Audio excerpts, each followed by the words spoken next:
Hello, just about a minute before my interview with Lynda Brown starts on Blog Talk Radio.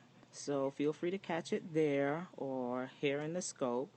You should be able to hear her questions as well as my answers. If audio is good, just give me a sign, some hearts, if you can hear me clearly.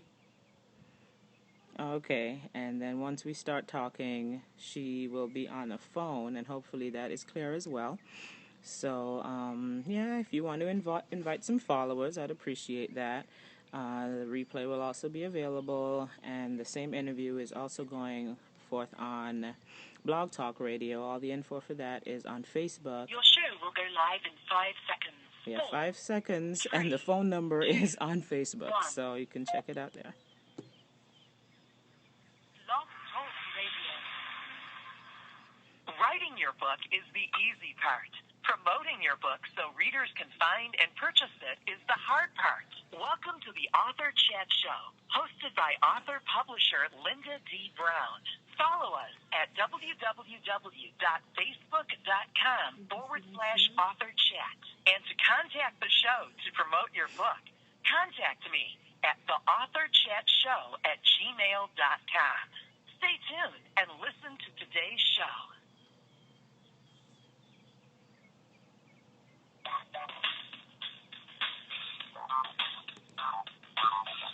Hi, thanks for joining. The interview should be starting shortly. This is the intro music for the show. And the rest of the scope will be just some questions from Lynda Brown. And, I'll just be telling her about Party of One, Single Success. I'll be reading a short excerpt from it as well. And providing some more information. If you'd like to call and prefer to talk with the host, it's 424-675-8262. Good afternoon, and welcome to the Saturday edition of the Author Chat Show. I'm your host, Lynda D. Brown. My guest today is author, voice actress, Lynda Helena. Lynda will be stopping by the Author Chat Show to chat with me about her new book, Party of One, Single Success.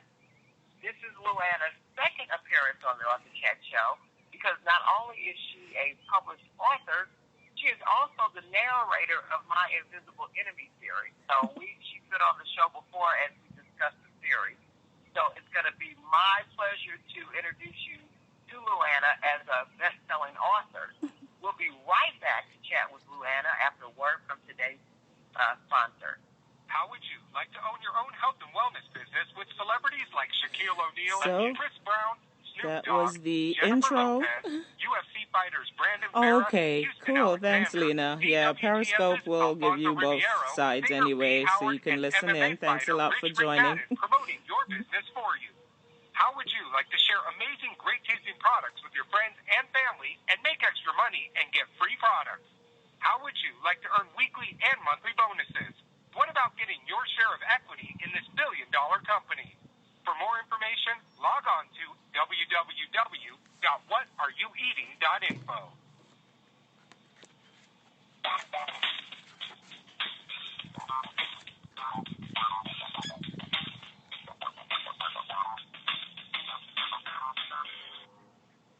All right, welcome back to the show. For those of you just tuning in, I'm very pleased to bring to you today my good friend, my voiceover narrator for my Invisible Enemy series, and now best-selling author, Lynda Helena. This is Lynda's second appearance, I believe, on the Author Chat Show. Yes. Lynda, welcome back to the show. Thank you so much, Linda. It's great to be back. Thanks for having me. It is wonderful to have you back on here. Congratulations. This is your first book, is that correct? Yes, that is my first book that I've written. As you mentioned, I have narrated books by other authors as yourself, but this is the first one I've written and published myself. All right. And I'm so glad you stepped out and did that, Lynda, because you are such an inspiration with what you do for us with our audio book. So Thank you. I felt that a eventually you would get the bug and want to get out and write your own book. And again, I'm so glad that you did. Yes, it's been 15 years in the making, actually. We'll talk about that a little more, I'm sure. But I'm glad to finally have it done. Absolutely. Now, like I mentioned, you've been on the show before as we discussed the Invisible Enemy series.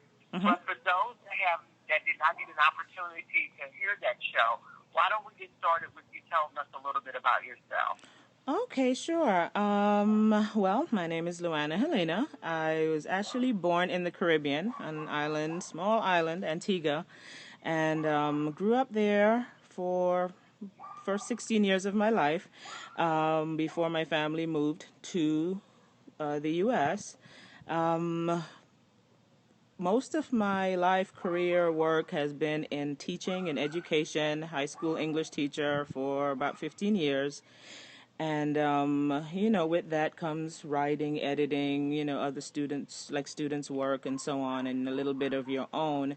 So I've always enjoyed writing in a way, but never really thought about the authoring process so much. Outside of career, my interests are acting, obviously, which led me to voiceover and then, audiobook narration. And I live in California now. Kind of made my way over from Florida to Arizona, and now in California, looking for all the warm spots I guess I could find, and yes, avoiding the snow. So I live here now with my sister and a few pets. I'm a cat and a dog person, so. Yeah, that's kind of the story, kind of the short version, I guess. And like I said, it's been kind of a 15-year process in writing the book. The introduction was actually written 15 years ago, like in 2000, and just kind of tucked away until now. And, the rest of it came together.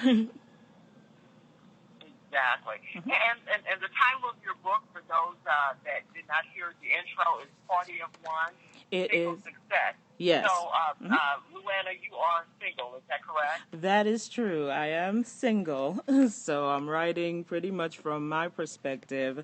And I know there are a few varying groups of singles. Like when I was doing a little research for the book, there were a lot of books on successful single parenting and bouncing back after, divorce or being widowed. So there are a lot of different perspectives, but this one specifically is just kind of always single, never married, and, what to do with that part of your life. If it's going to be a part before marriage or if it's just going to be your life. Exactly.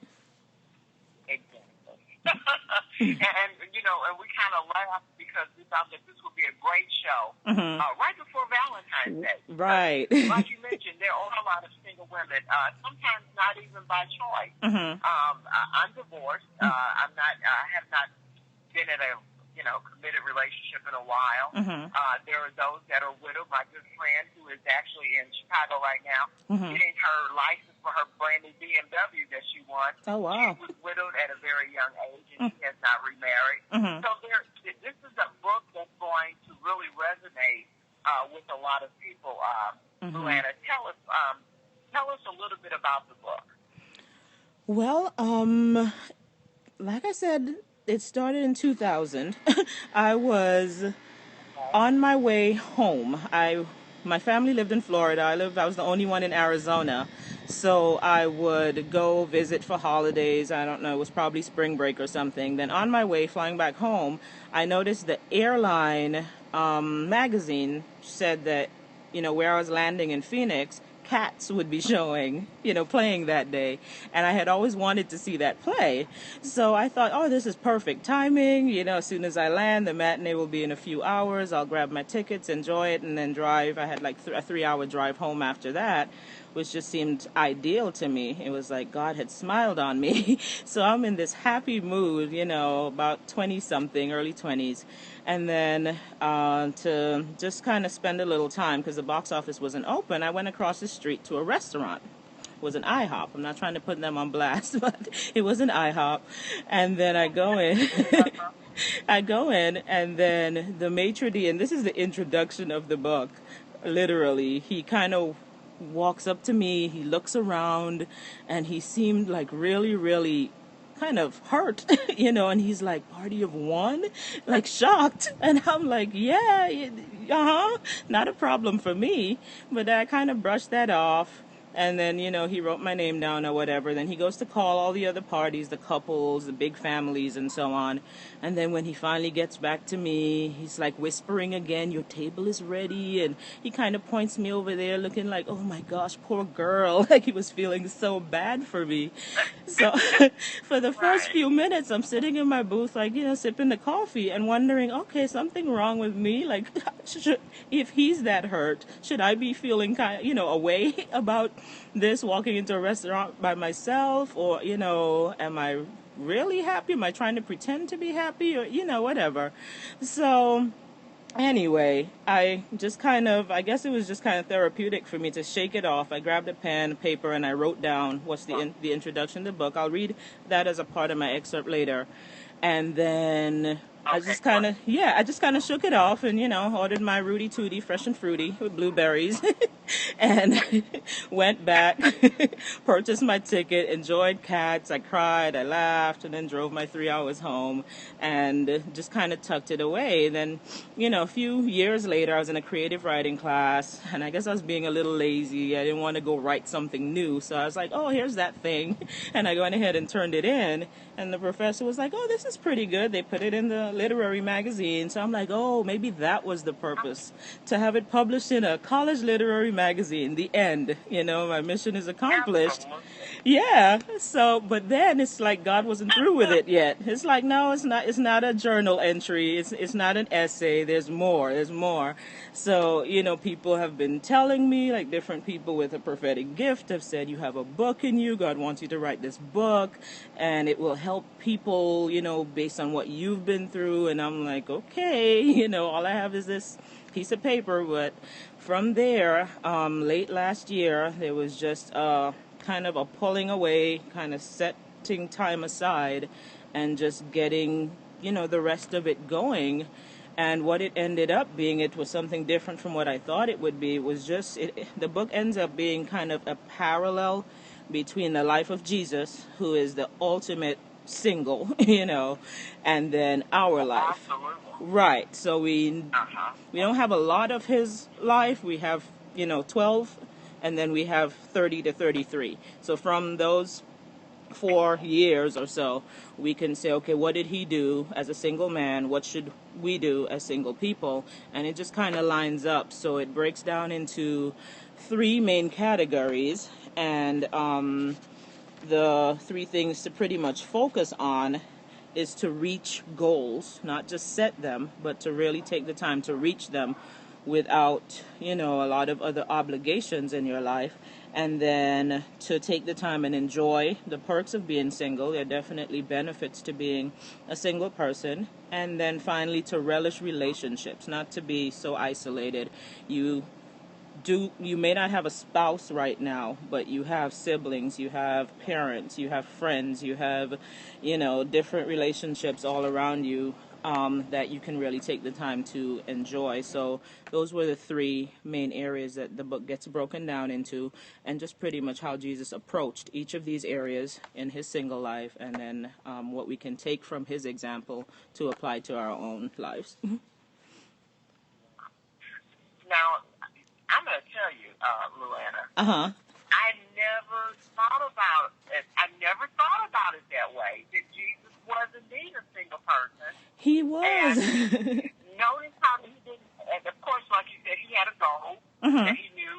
He knew what he was about. His father's business, as it mentions in the word. Right. But and now I'm going to say this, and I hope I don't offend any married women, any women that are in long-term relationships, but I find personally, as a single person, I can really get so much done on the goals that I set for myself. Yes. The writing of the book, doing the radio show, publishing other authors.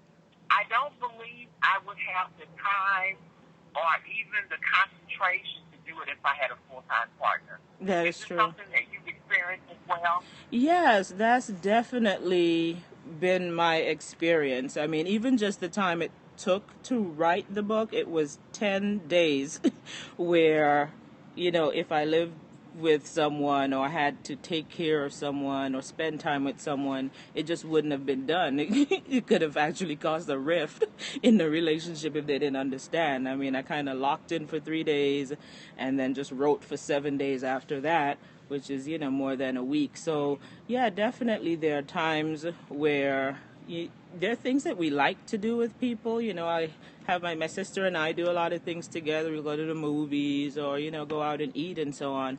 But there are times and journeys that we just have to take by ourselves. And it's just, it's a lot easier to not have to explain what's going on with you.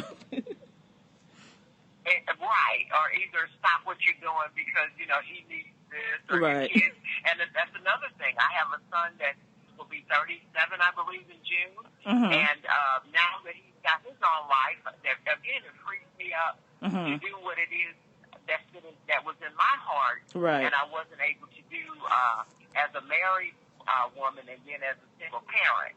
So that in itself is enough reason for, I think, for people that are out there alone and not quite sure how to navigate their lives, especially if you find yourself single unexpectedly. I mentioned to Luanna before the show that I had just got home because I work a full-time job still and we're doing some OT, which of course I'm there for. And I get home and I see that we just lost Justice Scalia. He passed away today, and I'm like, that's unexpected. Now, I think he's married now, so now his wife has to now learn how to deal with the loneliness and the, almost like being abandoned, but even though, he had no choice in that, of course. Right. But, so how do you navigate that? So, Luanna, I love the fact that you started off with the story about going into Denny's because a lot of single women are still intimidated about going to places like the movies or out to eat by themselves. Why do you think that is? I think it's, we're kind of afraid of what people think. Like, when I was going into that restaurant, I had no idea that people felt that terribly about people eating alone. So seeing that, seeing that host's reaction, now that could have gone one of two ways. I could have suddenly become self-conscious and felt as bad as he did and just kind of taken on his belief system, I guess, at that point that every man should, every woman should be with a man. And I don't know if he thought it was disgraceful or embarrassing for me, but I went the other direction and just kind of wrote out like his, his whole dialogue and okay, I don't know what that was about, and then just kind of moved on. So yeah, I think when people are in the mode of,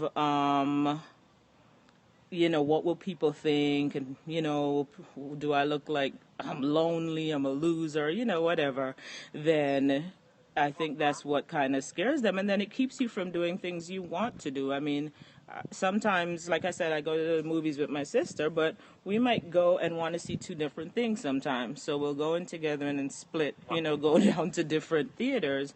But neither of us have a problem just sitting there by ourselves. Or if the other person doesn't feel like going out at all, just to go and do something for you. I'd have no problem sitting at Starbucks with a smoothie or a cup of coffee and a book, just learn to enjoy your own company, I think, might be the other thing that kind of keeps people, just learn to like you. Well,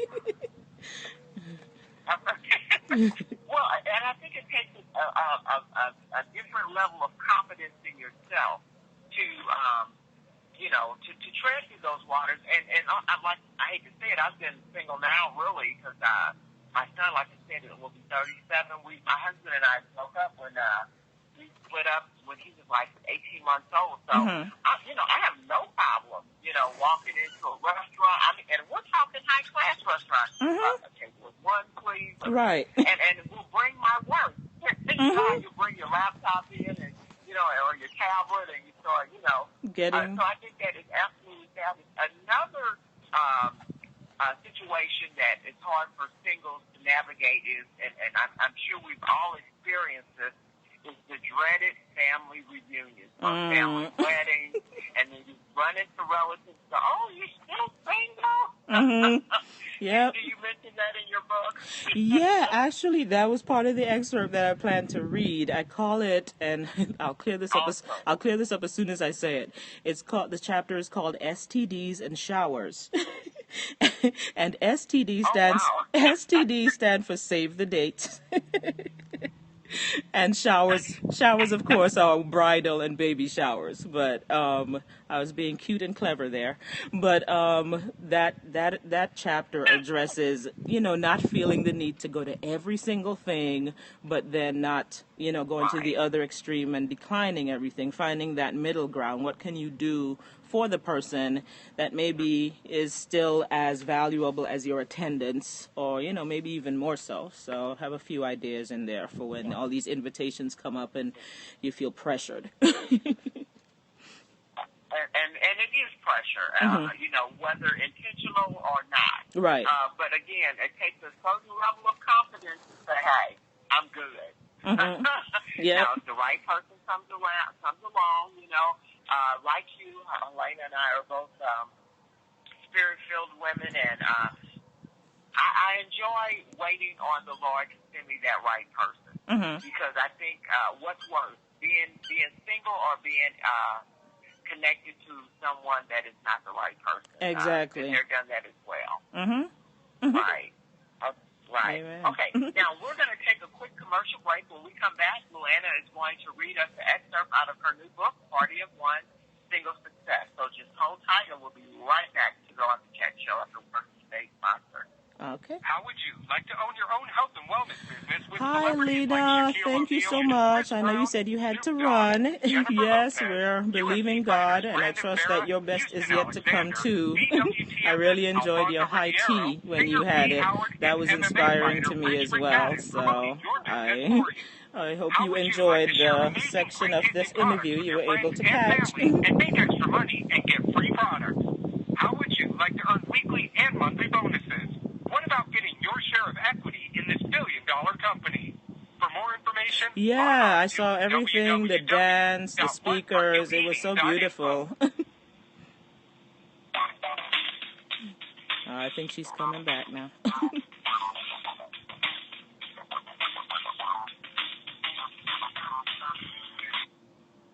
All right, we're back on the chat show with today's guest, author, voiceover actress, and educator Luana Helena. And Luana is actually going to read us an excerpt from her new book, Party of One, Single Success. Now, Luana, what chapter and page will you be reading from? I'm going to start with the introduction, like I mentioned, on page 5, and then I'm going to skip over to the STDs and showers section on page 29. So it'll be page 5, and then I'll go from page 29 to maybe 31. Okay, great. Mm-hmm. And if I exceed 5 minutes, just let me know. I think it should be about 5, though. All right. That's fine, because we actually have 7, so take your time. Okay. All right. So, introduction. Party of one, he whispered questioningly and in semi-disbelief and empathetic embarrassment. Yes, I whispered back, subconsciously mimicking his covert manner of speech. Party of two was directed in vast contrast to the couple that preceded me, almost with a nudge, wink, and the maitre d's blessing. And when the Joneses' table was ready, he practically yelled, "Jones, party of 6," in an effort to get their attention. However, when a booth had been located for my sole occupation, the invisible volume control knob was again turned down as he practically mouthed the words, "Your table is ready." I don't know why I'd never noticed this before. Maybe it had never occurred before, though I seriously doubt that. But I was beginning to realize the societal stigma attached to being single. And I'm going to skip over to page 29 now. STDs and showers. Okay. They come by mail, email, and of course verbally and socially. Save the dates, usually for weddings, and invitations to showers also for weddings as well as for babies. Accepting these and other invitations, especially from close family members, friends, and other loved ones, can often provide an opportunity to spend time with those whose company we enjoy. Declining those invitations, however, is also an option. This does not have to result in absolutely no further interaction with the host, but simply an alternative day or time to extend our wishes to them. Take, for example, a graduation invitation. As a teacher, I've received these in the past. While a stadium or gymnasium filled with graduates, parents, and other well-wishers may not be the place we prefer to spend our day, we still accept. Often the decision is based on some old adage that the best gift we can give others, especially young people, is our time. Well, in my opinion, this 90% truth and 10% guilt trip is truly intended for parents of these young people. So if this is your own son or daughter's graduation we're talking about, please be there for him or her. But the single childless invitee can still give graduates the precious gift of our time by inviting them out to breakfast or lunch or matinee where we spend quality time conversing, and above all, listening. This occasion will be far more memorable than the quick hug, pat on the back, and hurried congrats we offer after the commencement ceremony, among so many others, as everyone hurries to remember where they parked and they dread the mazed exit from the parking lot. So that night, the grads get to bask in the pride of their closest family members and friends in overcrowded restaurants or intimate gatherings at home. So feel free to graciously decline this invitation, and when all the excitement has settled down, keep the celebration of their success going with an invitation of your own. So I have some other suggestions here for different types of invitations. So general invitations like birthdays, graduations, retirements. If you choose to decline, then maybe you can offer a meal, take them out on a later day, or invite them over, prepare something for them. Maybe a movie, go to the theater or have a movie night at your home. If it's a wedding invitation, you can offer to pet sit or house sit on the honeymoon. Maybe offer to babysit on a date night, might be a year or a few months in, but keep in touch with the couple and, see when they need you. And then for showers, like wedding and baby showers, you can spend time doing a stress-free activity with the bride or with the mom-to-be. Maybe just a walk in the park, a workout if they're, still trying to keep fit or lose weight for the event or something.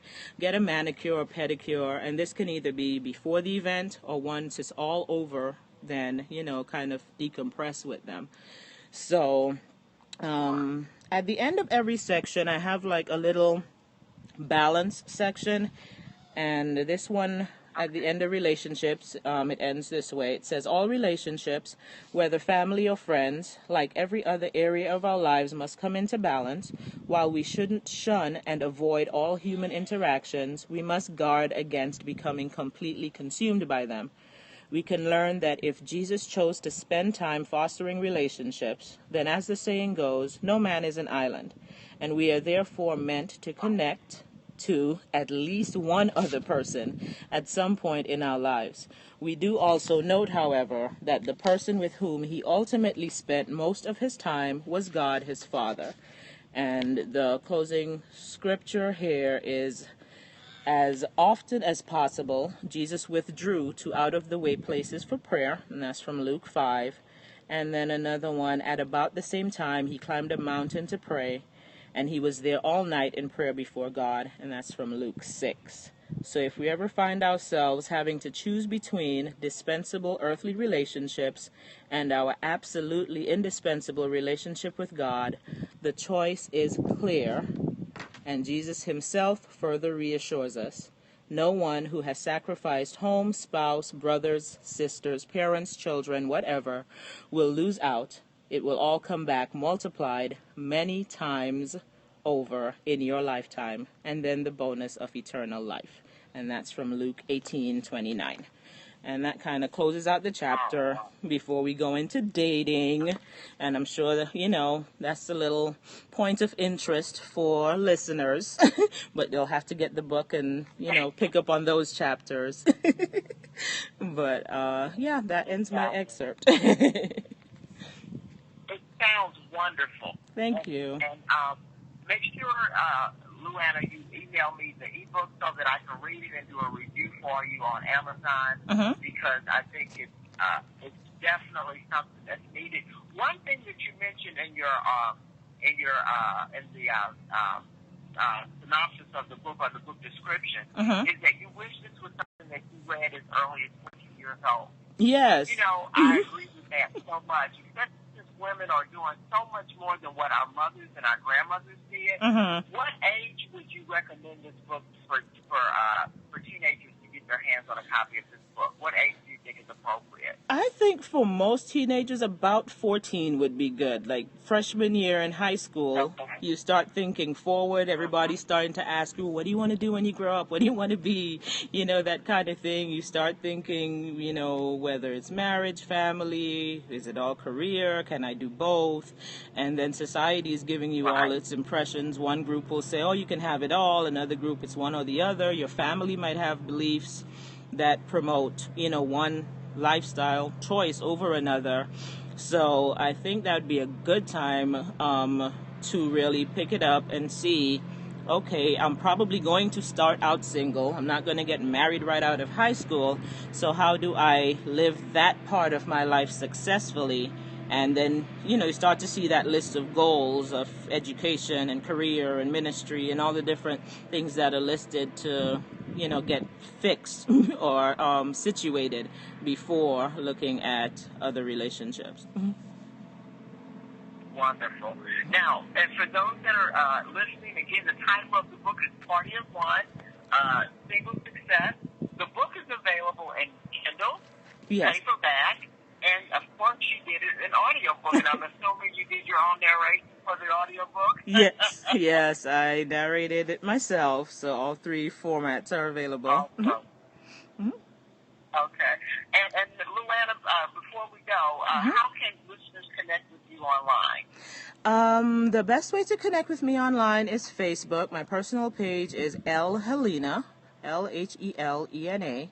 And then any other social media, like I am on Twitter, Instagram, and Periscope, Luana Helena, full name at LuannaHelena. And what I'm doing right now is just a monthly Periscope. I don't get on very frequently, but once a month, the last Saturday of every month. So this month it will be the 27th at 11 a.m. Pacific time.